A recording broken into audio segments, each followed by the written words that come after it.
మోహనవాణి శ్రోతలకు ఉగాది శుభాకాంక్షలు. మీకు శుభము మంగళము కలుగుగాక అని కోరుకునే మీ మోహనవాణి.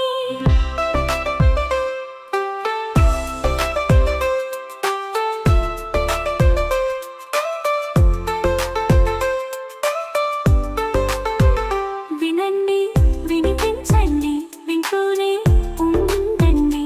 మోహనవాణి తెలుగు పాడ్కాస్ట్.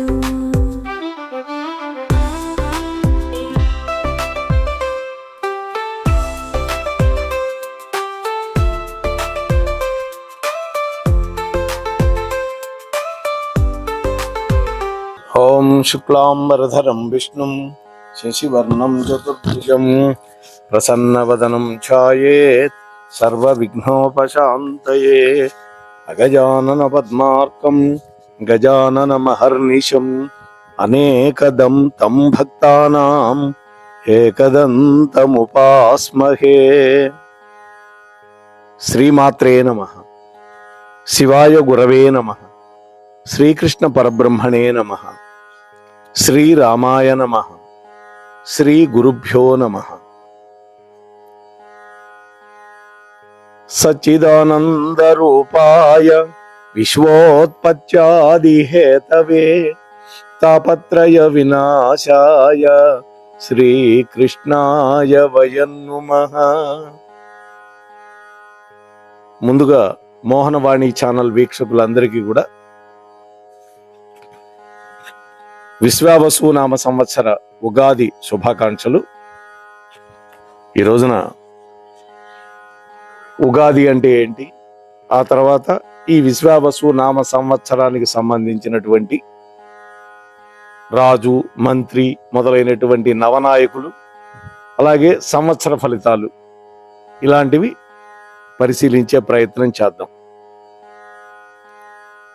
ఉగాది అంటే బ్రహ్మదేవుడు కృతయుగంలో సృష్టి మొదలుపెట్టినటువంటి రోజు. అంతేకాదు, సోమకుడు అనేటువంటి రాక్షసుడు బ్రహ్మ దగ్గర నుంచి వేదాలు అపహరించాడు. వేదాలు అపహరించాడంటే వేదాలు ఏదో పుస్తకాలు వాటిని తీసుకెళ్లాడని కాదు, వేద విజ్ఞానాన్ని అపహరించాడు బ్రహ్మదేవుడి యొక్క మెదడులో ఉండే. అందువల్ల మంత్రాలు ఏవి గుర్తు రాకుండా పోయినాయి. అప్పుడు శ్రీ మహావిష్ణువుని ఆశ్రయిస్తే ఆయన సోమకుణ్ణి వధించి మళ్ళీ వేద విజ్ఞానాన్ని బ్రహ్మదేవుడికి ఇచ్చాడు. అది ఉగాది పండుగ రోజు. ఉగాది అని, యుగాది అని ఇట్లా రెండు రకాలుగా మనం పిలుస్తాం. యుగాది అంటే యుగం మొదటి రోజు అని, కృతయుగం ప్రారంభమైన రోజు. 4 యుగాలు కదా మనకి. కృతయుగం మొదటిది అంటే సృష్టి ప్రారంభమైన రోజు. మరి ఉగాది ఏమిటి? ఊ అంటే నక్షత్రం అని, గా అంటే గమనం అని. అంటే నక్షత్ర గమనాన్ని ఆధారంగా చేసుకొని ఒక కాల పట్టికని తయారు చేసే విధానం ఉగాది నుంచి మొదలవుతుందని. అయితే ఉగాది రోజు మనం ఏం చేయాలి? బ్రిటిష్ వాళ్ళు పరిపాలించటం వల్ల ఒక 200 ఏళ్ళు జనవరి 1ని మనకి రుద్ది వెళ్ళిపోయారు. ఇన్ని ప్రభుత్వాలు మారి 75 ఏళ్ళు గడిచినా కూడా స్వతంత్రం వచ్చి మనం ఇంకా ఆ ప్రభావంలో నుంచి బయటపడలేదంటే కారణం లార్డ్ మెకాలే ప్రవేశపెట్టినటువంటి విద్యా విధానమే. వాడు చెప్పాడు మహారాణికి వెళ్ళి, రాణిగారు, మనం ఈ దేశం నుంచి వెళ్ళిపోయినా వాళ్ళు చూడటానికి భారతీయులుగా ఉంటారు కానీ వేషం, భాష ఇటువంటివన్నీ కూడా మనల్ని పోలి ఉంటారు అనే మాట చెప్పడం జరిగింది.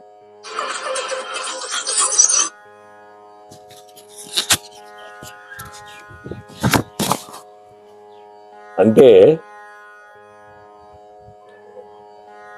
ఎంత దుర్మార్గమో చూడండి. వాళ్ళు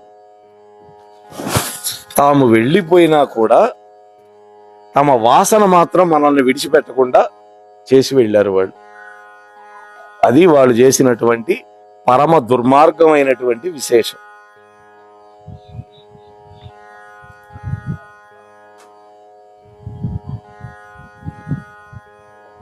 ఆ తర్వాత సరే, కొంతమంది మనం తెలుగు వాళ్ళం మాత్రం ఉగాది పండుగ జరుపుకుంటున్నాం. ఈ ఉగాది తెలుగు వాళ్ళే కాకుండా కర్ణాటక రాష్ట్రం వాళ్ళు, మహారాష్ట్రీయులు కూడా ఉగాది జరుపుకుంటారు. అంటే చాంద్రమానం ప్రకారంగా మనం పాటిస్తున్నాం. అదే సౌరమానం అయితే వాళ్ళు ఏప్రిల్ 14వ తారీఖు ఉగాది చేసుకుంటారు తమిళం వాళ్ళు. అంటే సూర్యుడిని బట్టి వాళ్ళు, మనం చంద్రుడిని బట్టి.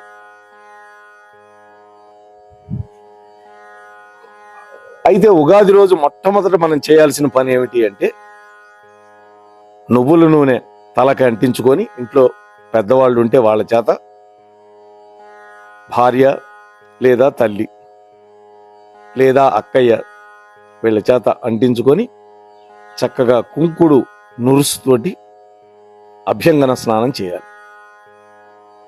ఆ తర్వాత నూతన వస్త్రధారణ చేయాలి.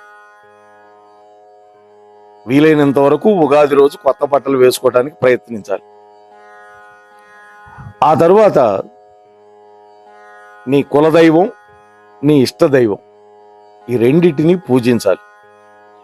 ఆ తర్వాత తయారు చేసినటువంటి ఉగాది పచ్చడిని నివేదన చేసి దాన్ని పుచ్చుకోవాలి. ఆ తర్వాత పంచాంగ శ్రవణం చేయాలి.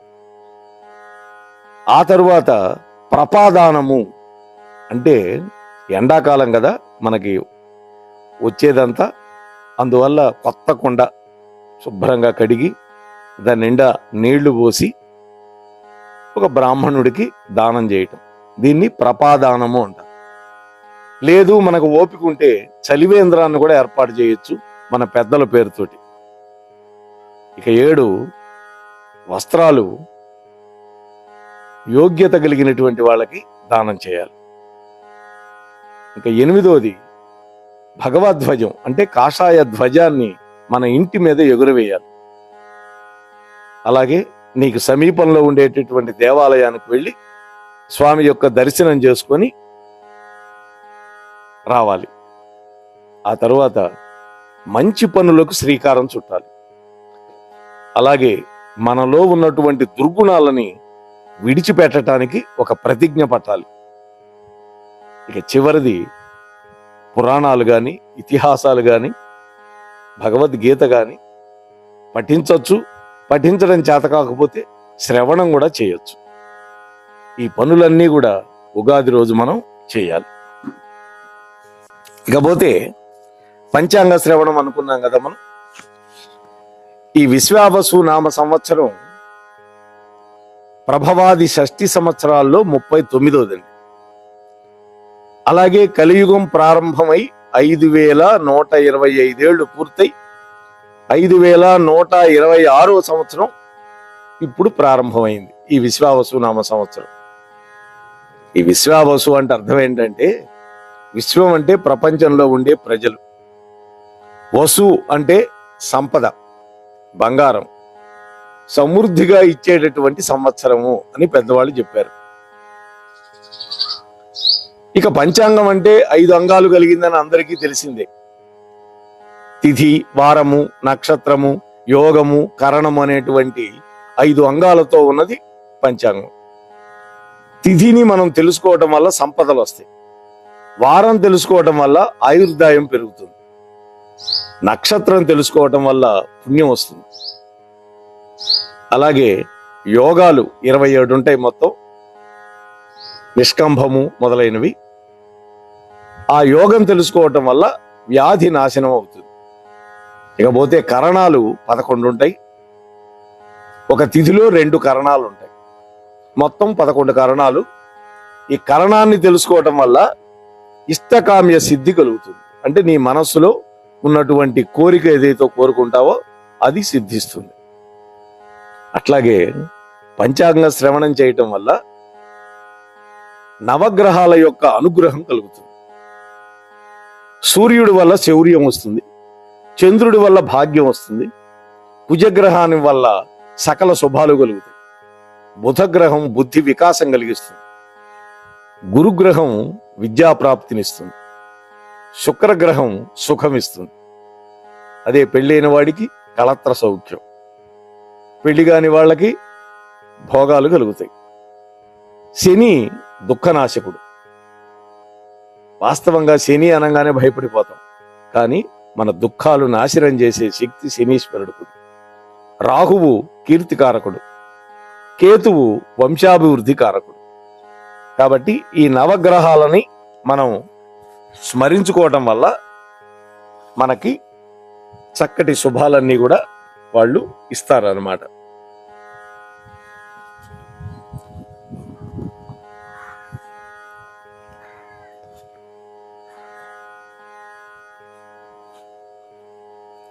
సరే,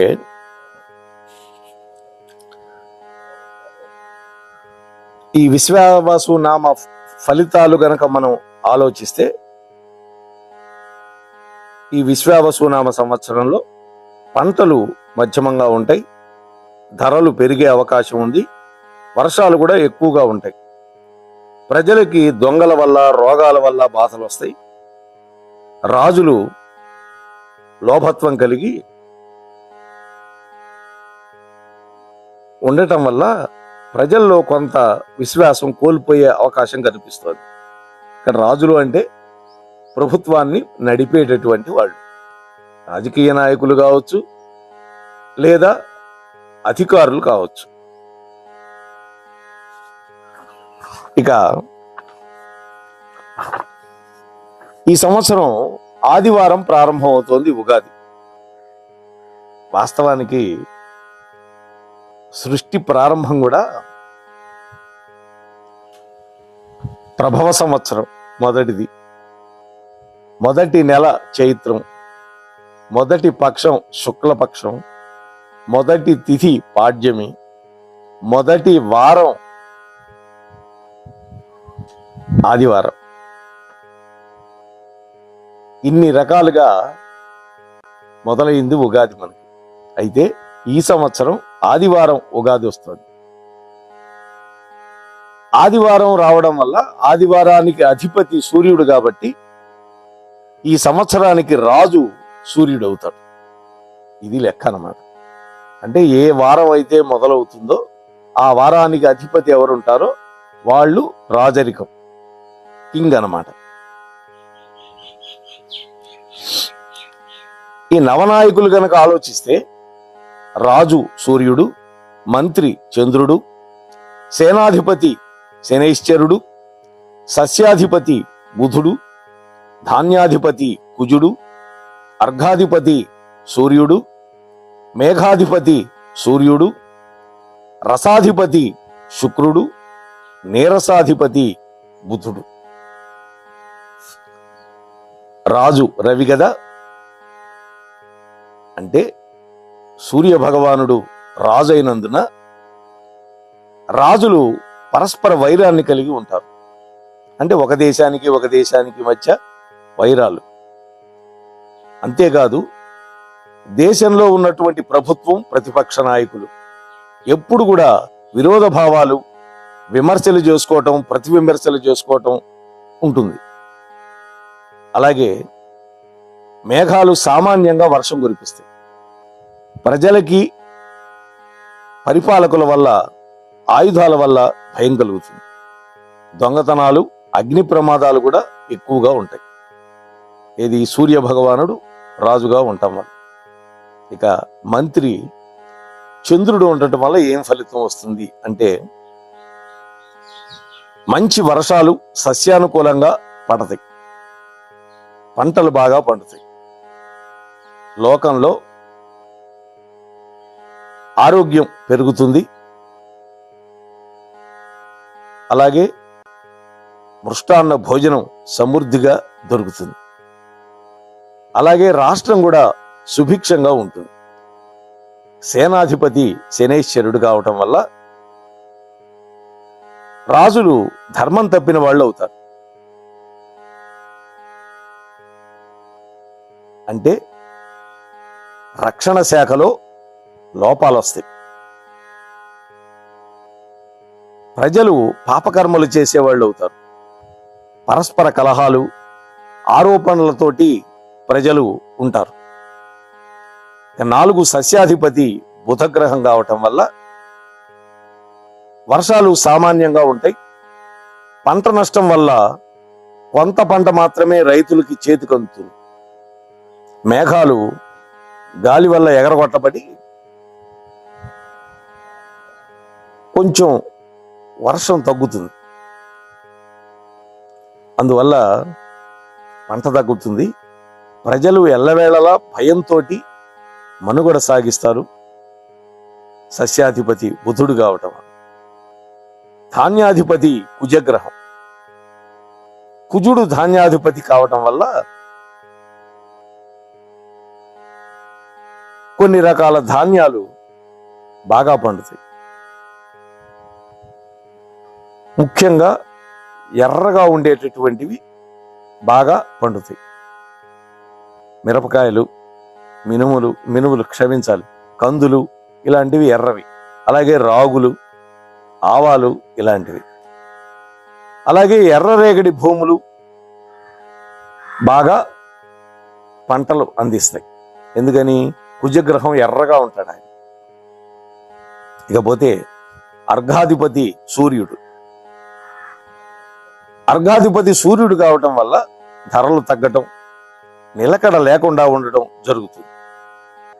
తక్కువగా వర్షం ఉండటం వల్ల ప్రజలు కొంచెం ఆకలి బాధకి లోను కావటం, పాలకులైతే పరస్పరం కలహాలతో ఉండటం అనేది కూడా సూచిస్తోంది. ఇక మేఘాధిపతి రవి, ఆయనే సూర్యుడే. సూర్యుడు మేఘాధిపతి కావటం వల్ల పంటలు చాలా తక్కువగా పండుతాయి. అలాగే ఎర్రటి ధాన్యాలు మాత్రం బాగా పండుతాయి. ఇదొకటి.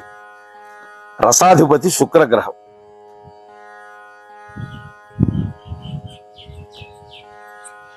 రసాధిపతి శుక్రుడు కావటం వల్ల క్షారగుణం కలిగినవి అంటే పులుపు కలిగినటువంటి వస్తువులు, కందమూలాలు, దుంపజాతులు బాగా పండుతాయి. అంటే భూమిలో పండేవి కదా దుంపలన్నీ. బంగాళదుంప కావచ్చు, చామదుంప కావచ్చు, అలాగే కంద, ఇటువంటివన్నీ. వాటి ధరలు అదుపులో ఉంటాయి. రసవస్తువులైనటువంటి ఉప్పు, కర్పూరం, బెల్లం, పంచదార మొదలైన వస్తువులు కూడా బాగా విస్తారంగా పంట వస్తుంది. దానివల్ల ధరలు కూడా నిలకడగా ఉంటాయి. ఇకపోతే నీరసాధిపతి బుధుడు. బుధుడు నీరసాధిపతి కావడం వల్ల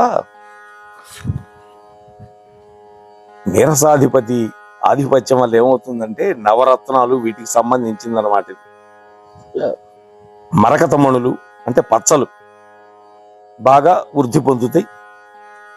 అలాగే పచ్చగా ఉండే పెసలు మొదలైన ధాన్యాలు కూడా సమృద్ధిగా పండుతాయి. ఇక ఈ సంవత్సరం సరస్వతీ నదికి పుష్కరాలు వస్తున్నాయి. వైశాఖ బహుళ విధియ బుధవారం అంటే 14/5/2025 రాత్రి 10:36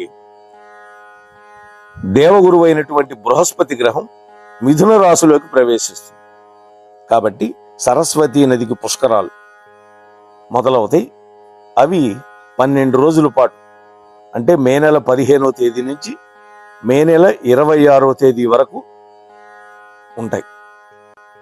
ఈ పుష్కరాల సమయంలో సరస్వతీ నదిలో పుణ్యస్నానాలు, పితృదేవతలకి పిండ ప్రదానాలు, గోదానం, వస్త్రదానం, సువర్ణదానం, భూదానం ఇటువంటివి చేయడం శ్రేయస్కరం.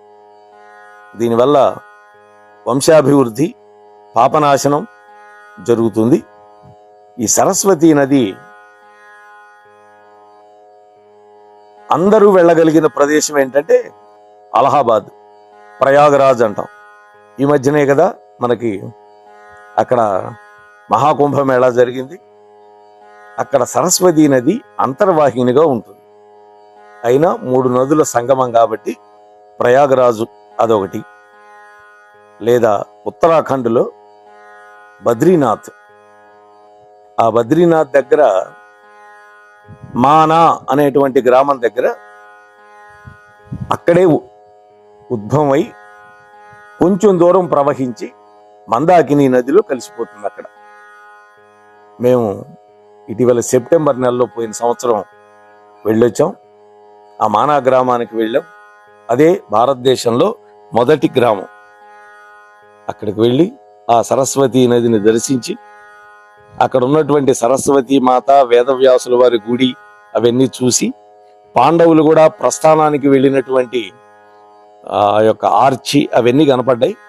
అక్కడి నుంచి 50 కిలోమీటర్లు వెళితే చైనా బార్డర్ అని చెప్పారు. అక్కడ భారతదేశంలో మొదటి టీ స్టాల్ కూడా అక్కడే ఉంది. ఆ టీ స్టాల్లో కూర్చొని చక్కగా టీ కూడా మేము తాగి వచ్చాం. కాబట్టి అది. అయితే మన రాష్ట్రంలో కాళేశ్వరంలో కూడా కొంతమంది స్నానాలు చేయొచ్చు అంటున్నారు. ఏది అనుకూలం ఉంటే అది పోవటమే. ఇకపోతే ఉపనాయకులు, ఇందాక చెప్పింది నవనాయకులు. ఉపనాయకులు కూడా 21 మంది ఉంటారు మొత్తం.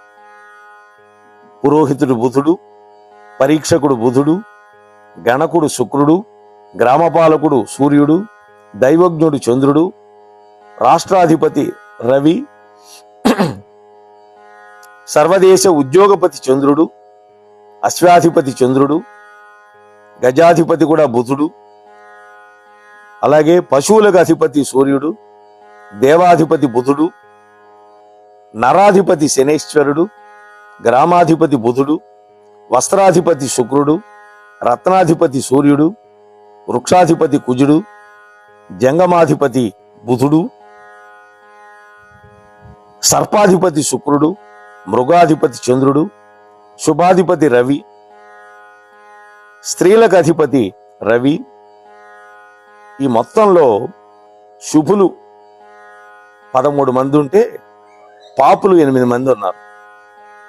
ఏది 21 మందిలో. నవనాయకుల్లో అయితే శుభగ్రహాలు 4 ఉంటే పాపులు 5 ఉన్నాయి. 5 గ్రహాలు. మొత్తం మీద కనుక చూస్తే 21, 9, 30 కదా. ఈ 30 ఇంట్లో శుభాలు ఇచ్చే గ్రహాలు 17 అయితే పాపులు 13 మంది ఉన్నారు.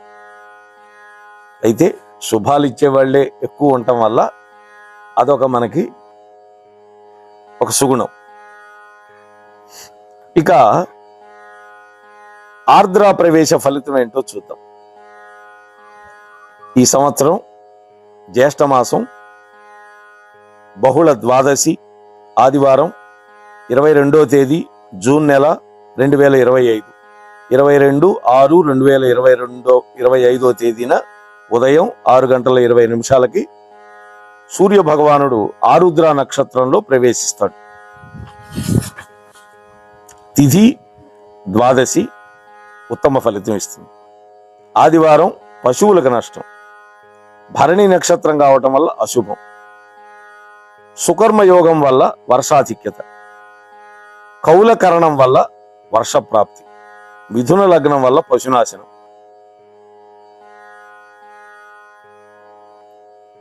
ఇవి ఆరుద్ర ప్రవేశ ఫలితాలు.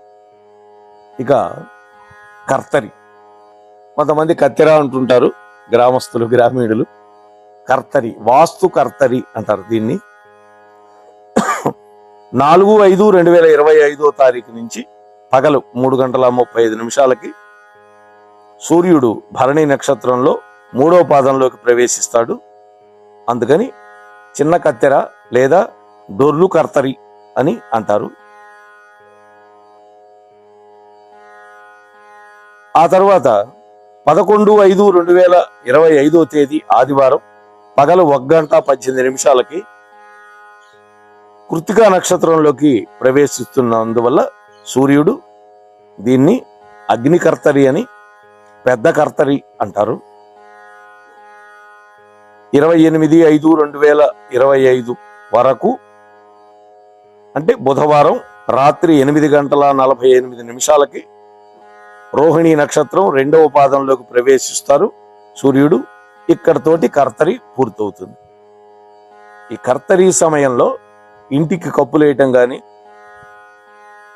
ఇంటికి సంబంధించినటువంటి పనులు నిషేధం. ముహూర్తాలుంటే పెళ్లిళ్ళకి వాటికి ఏమీ ఇబ్బంది ఉండదు. ఇక మౌఢ్యమి దినాలు లేదా మూఢమి ఏదైనా అనుకోవచ్చు. గురుమౌఢ్యమి 10/6/2025 తేదీ మంగళవారం సాయంత్రం 4:22 ప్రారంభం అవుతుంది. అది 9/7/2025 తేదీ రాత్రి 11:14 వరకు ఉంటుంది. అంటే గురుమౌఢ్యమి త్యాగం అవుతుంది. 10/6 మొదలవుతున్నది, 9/7 పూర్తవుతుంది. అంటే సుమారు 31 రోజులు అనుకోవచ్చు. ఇక శుక్రమౌఢ్యమి 26/11/2025 పగలు 11:52 శుక్రమౌఢ్యమి ప్రారంభం అవుతుంది.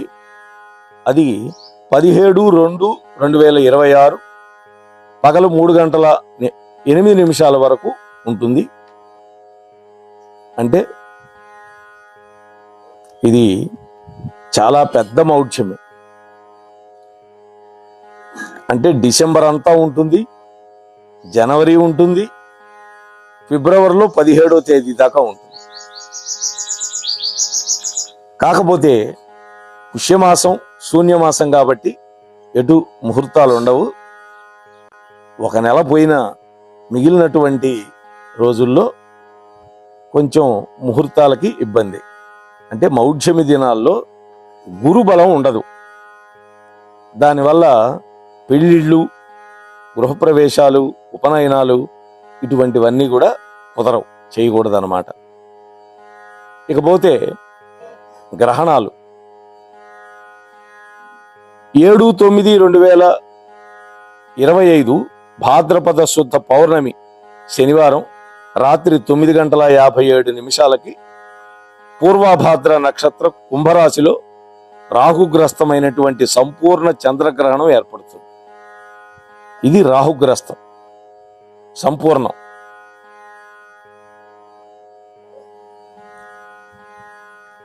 అయితే గ్రహణ స్పర్శ రాత్రి 9:57 గ్రహణ ఉన్మీలనం రాత్రి 11 గంటలకి, మధ్యకాలం రాత్రి 11:41 అలాగే గ్రహణ నిమీలనం విడిచిపెట్టేది 12:22.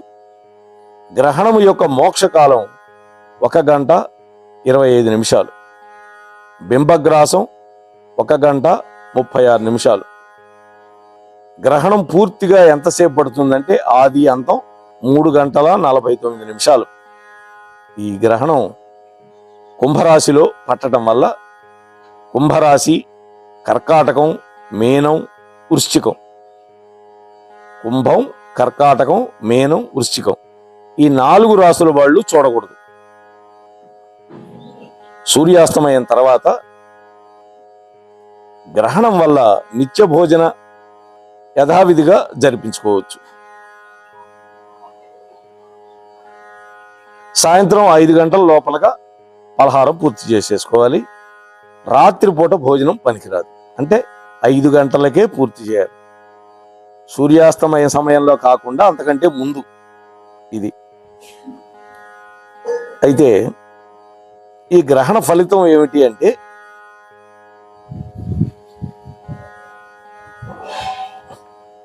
మేష, కన్య, వృషభ, ధనస్సు ఈ 4 రాసుల వాళ్ళకి ఉత్తమ ఫలితం వస్తుంది. మిథునం, సింహం, తుల, మకర ఈ 4 రాసుల వాళ్ళకి మధ్యమ ఫలం. కుంభం, కర్కాటకం, వృశ్చికం, మీనం ఈ 4 రాసుల వాళ్ళకి అధమ ఫలితం వస్తుంది. గ్రహణం అనేది జన్మరాశిలో చతుర్థ వ్యయ అష్టమ రాశుల్లో పట్టేటటువంటి వాళ్ళు యథాప్రకారంగా దానాలు మీ యొక్క కుల పురోహితుడిని సంప్రదించి జరిపించుకోండి. అది మంచిది. ఆ తర్వాత గ్రస్తోదయ చంద్రగ్రహణం 3/3/2026 ఫాల్గుణ శుద్ధ పౌర్ణమి. మంగళవారం పూర్వ ఫల్గుణి నక్షత్రయుక్త సింహరాశిలో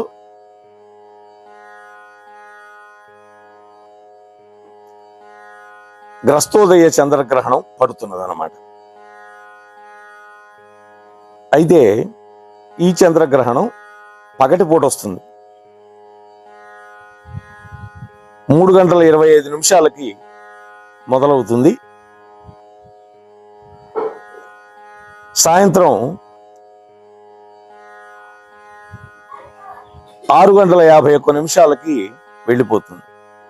అంటే మొత్తం మీద సుమారుగా చూస్తే గ్రహణ ఆద్యంతాలు 2:12 ఉంటుంది.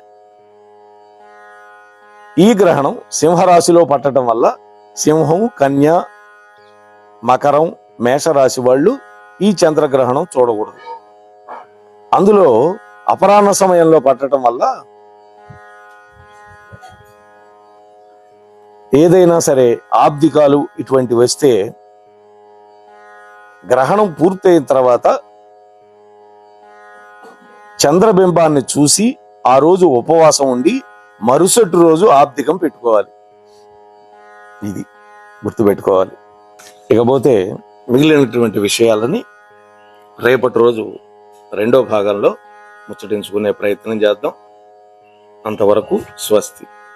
మోహనవాణి పోడ్కాస్ట్ వింటున్న శ్రోతలందరికీ హృదయపూర్వక ధన్యవాదాలు. వినండి, వినిపించండి, వింటూనే ఉండండి. మోహనవాణి తెలుగు పోడ్కాస్ట్ మీరు వింటున్నారు. మోహనవాణి.